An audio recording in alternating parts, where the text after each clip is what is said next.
Hello, this is Pappy Tom with another little story. This one's about my wife and I when we went up to Seattle, Washington every month, once a month for 5.5 years. And on our road, then we go over to Columbia Falls, Montana and pick a load up and bring it back to Pittsburgh.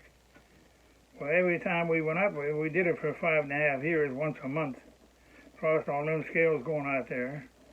So we go up there and we get the load on in Columbia Falls, Montana, and it was going to be my last trip going out there because the truck was getting old and I got tired of the same thing. But my wife liked to ride across Montana because there's no clouds and the sky's so pretty up there. So we come back down out of Columbia Falls and we had the load on, and there's a way station there, and I cross it every time I go up there.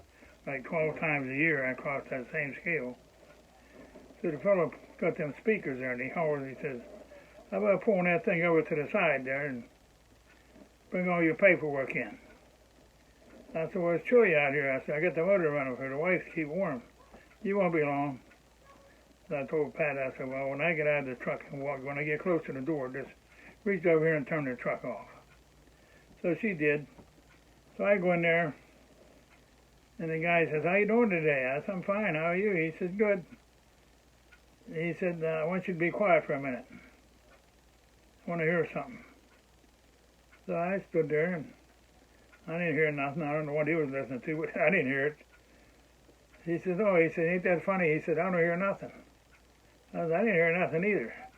He said, well, usually when the truck comes in here with them signs on the door, it says Agrid Elevator out of Omaha, Nebraska, I hear cows mooing, pigs squealing, or horses kicking the side of the trailer, or they have a load of farm equipment on. And I said, well, I got particle board on. He said, yeah, I know. He said, now I want to show you something. So he went over to his desk. He looked it up, I guess, while I was getting the paperwork.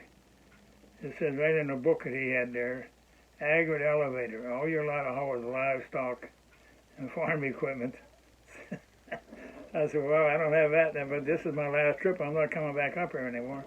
I come up here for 5.5 years. I cross this scale all the time. Never had a hide, nothing, was never heavy. He said, well, I'll tell you what I'm going to do. I can't let you go because you're running illegal. But if I give you a citation now, you'll be good all the way back to Pittsburgh. If anybody stops you, you tell them you was already rode up today. I thought, well, I guess that little fine ain't going to hurt. He wrote that thing out. It was $300. I had to go out to the truck and get a check off of Pat. But that was my very last trip up there, and I crossed that scale every time I went up there. But this is a young guy, and I guess he figured he wanted to do something, score some points or whatever. But anyway, that was my last trip, and we had a good ride across Montana. You know, if you ever been up there, it's like 800 miles across that state. So it takes a while to get over there. But anyway, I just want to share that with you, and hope you enjoyed it. And I hope you have a great day. Stay healthy, and I'll talk to you on the next video.